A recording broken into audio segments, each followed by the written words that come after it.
Tú na income na lâu nè anh. Xem nào. Is. Với cái college week chu nuông ít điểm.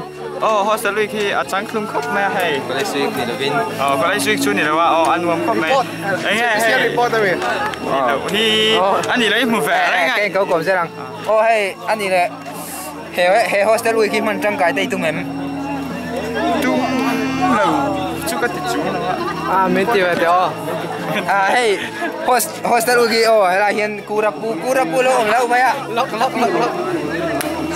Kurapu kalau kau mahu nak, hey, cái hostel week mùi đàn miếng xịt đấy. Anh nuôi khóc mà đấy. Anh nuôi lẽ mà sẽ là ni với chỗ sao đâu lẽ cái này. Income nó cho căn đủ tông mấy ngã, tu nào kurapu lâu dài ang. Dài lắm bao nhiêu tiền rồi. Itu kom rồi. Siapa papa? Datang ini. Siapa papa itu kom saya. Hey, tại nhiên nula ngã khát ăn lâu tiếng xuống mày à. Hey, hostel week mùi đàn.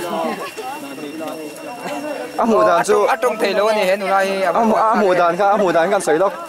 Mẹ là nín trong thầy mẹ là puna trong thầy lâu này. Hostel week. Là lâu lễ tận mày. Tận lục trong mà là không phải. Sao cái nula bui đòn thì cầm là pin. Có thể về đó nó bui.